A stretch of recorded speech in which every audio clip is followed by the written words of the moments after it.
ಮತ್ತು ಕೊನೆಗೂ ಈ ವೈಭವ್ ಸೂರ್ಯವಂಶಿ ಅನ್ನುವ ಒಂದು ಚಮತ್ಕಾರಿಕವಾದ ಹುಡುಗ ಇಂಡಿಯನ್ ಟೀಮ್ಗೆ ಸೆಲೆಕ್ಟ್ ಆಗಿದ್ದಾನೆ. 2020 ಟೀಮ್ಗೆ ಸೆಲೆಕ್ಟ್ ಆಗಿದ್ದಾನೆ.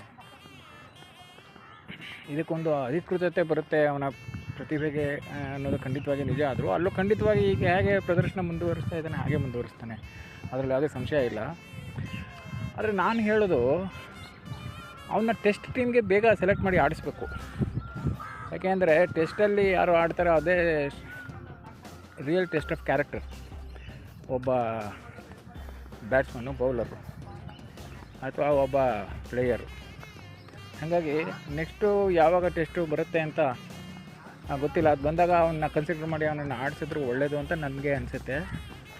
ಆಮೇಲೆ IPLನ ಅಷ್ಟೊಂದು ಸೀರಿಯಸ್ಸಾಗಿ ತೊಗೊಳ್ದಿದ್ದಂಥ ನಾನು, ಅಂದರೆ ನಾನೇನು ಇದು ಅಂತಲ್ಲ, ಬಟ್ ನನಗೆ IPL ನೋಡೋಕ್ಕೆ ಆ ಮಟ್ಟದ ಒಂದು ಆಸಕ್ತಿ ಇರಲಿಲ್ಲ. ಯಾವುದೋ ಒಂದು ಆಡ್ ಮ್ಯಾಚ್ ಅವಾಗ ನೋಡ್ತಾ ಇದ್ದೆ.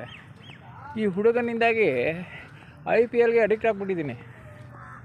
ಓ my God, what a talent. ನಾನು ಜಸ್ಟ್ ಸ್ಲಾಗರ್ ಅಂದ್ಕೊಂಡಿದ್ದೆ.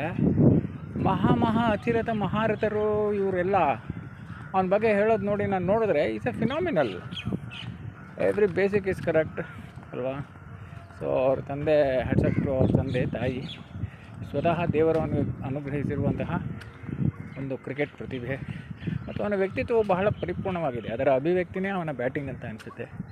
ನೋಡೋಣ, ಬಹಳ ಕುತೂಹಲದಿಂದ ಇಡೀ ಪ್ರಪಂಚನೇ ಇವನ ಕಡೆ ನೋಡ್ತಾ ಇದೆ. ಇವನು ಇನ್ನೂ ಏನೇನು ಸಾಧನೆ ಮಾಡ್ತಾನೆ ಅನ್ನೋದನ್ನು ನೋಡೋಕ್ಕೆ ಕಾಯ್ತಾ ಇದ್ದೀವಿ ಎಲ್ಲ. Thank you. ಈ ಕಂಟೆಂಟ್ ಇಷ್ಟ ಆದರೆ ಇದನ್ನು ಲೈಕ್ ಮಾಡಿ, ಶೇರ್ ಮಾಡಿ, ಮತ್ತು ಈ ಚಾನಲಲ್ಲಿ ಇನ್ನೂ ಒಳ್ಳೆ ವೀಡಿಯೋ ಇದೆ, ದಯವಿಟ್ಟು ನೋಡಿ, ಸಬ್ಸ್ಕ್ರೈಬ್ ಮಾಡಿ. Thank you very much.